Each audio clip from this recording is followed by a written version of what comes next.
Hello students, स्वागत करते हैं आप सभी का मेरे यूट्यूब चैनल पे। आशा करते हैं आप सभी लोग मस्त होंगे, स्वस्थ होंगे और आपकी पढ़ाई अच्छी चल रही होगी। जैसा कि आपकी स्क्रीन पर दिया हुआ है exercise 1.1 question number 6 class 10 NCERT 2024-25, मतलब कि जो एनसीईआरटी की नई वाली बुक है उसमें का क्वेश्चन नंबर 6 एक्सरसाइज 1.1 का। ठीक है, इससे पहले कि मैं सारे क्वेश्चन अपलोड कर चुका हूँ, उसको जाकर आप देख सकते हैं। उसका मैं प्लेलिस्ट बना दिया नंबर रियल नंबर का। ठीक है, तो आइए शुरू करते हैं। देखिए क्वेश्चन क्या कह रहे हैं।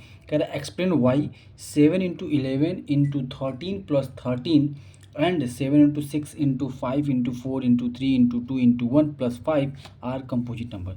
देखिए कंपोजिट नंबर समझने से पहले आपको प्राइम नंबर समझना होगा। प्राइम नंबर किसे कहते हैं ये भी समझ लीजिए पहले, उसके बाद मैं आपको क्या बताऊंगा, कंपोजिट नंबर बताऊंगा। ठीक है, इसको भी लिख लेते हैं यहाँ पर, कंपोजिट नंबर।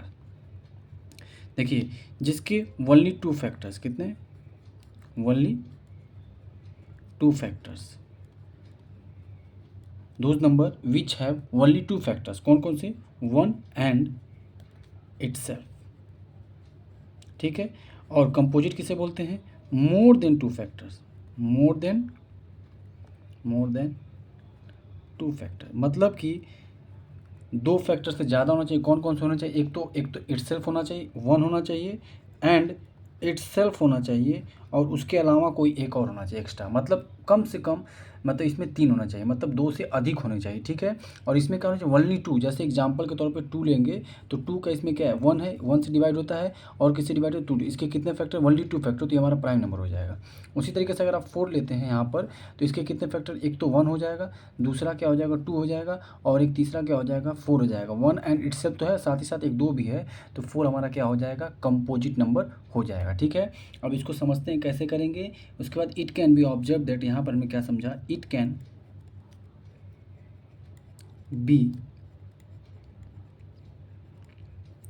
ऑब्जर्व दैट, हमने क्या ऑब्जर्व किया कि 7 ×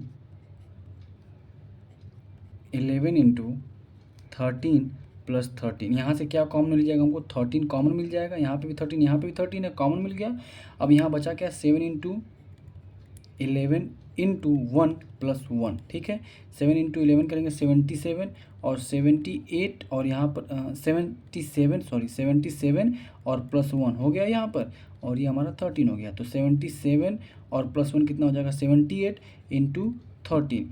इसको हम लोग एक और चीज़ लिख सकते हैं, क्या लिख सकते हैं, 13 × 13, 13×78, 13 × 6 लिख सकते हैं। ठीक है, अब यहाँ पे देखिए, यहाँ पे क्या, मोर देन टू फैक्टर है, इसीलिए अब क्या हो जाएगा, द गिवन एक्सप्रेशन इज, इसको मैं लिख देता हूँ आगे, द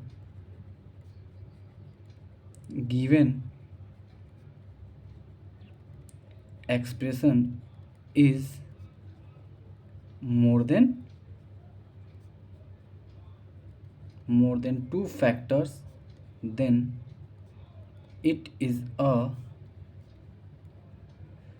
कंपोजिट नंबर। क्या हो जाएगा, ये कंपोजिट नंबर हो जाएगा। ठीक है, इसके साथ ही साथ इसमें एक और एग्जांपल दिया, इसको भी लिख लेते हैं। ठीक है, देखिए ये भी है, एक और दिया हुआ है 7 × 6 इंटू, क्या क्या दिया हुआ, 7 × 6 × 5 × 4, इसको लिख लेते हैं यहाँ पर। ठीक है, देखिए यहाँ पे दिया हुआ 7 × 6 × 5 × 4 × 3 × 2 × 1 और +5। तो यहाँ पे हम क्या करेंगे, 5 यहाँ से कॉमन लेंगे तो 5 हमको कॉमन मिल जाएगा, बचेगा क्या, 7 × 6 × 4, 5 कॉमन ले लिया, 4 × 3 × 2 × 1 और +1। फिर क्या करेंगे, इसका मल्टीप्लाई करेंगे। जब इसका मल्टीप्लाई करेंगे तो 7 × 6 × 4 × 3 × 2 का मल्टीप्लाई करेंगे तो ये आ जाएगा हमारा 1008 आ जाएगा। कितना आ जाएगा, 1008, 1008 + 1। ठीक है, ये हो गया हमारा 5, तो 5 × 1009। तो आप देख सकते हैं कि एक 5 भी इसका फैक्टर, 1009 भी इसका फैक्टर, और साथ ही साथ तो 1 भी इसका फैक्टर होगा। तो ये भी हमारा क्या हो जाएगा, it is also a the, यहाँ पे लिख सकते हैं, it is the given expression, the given expression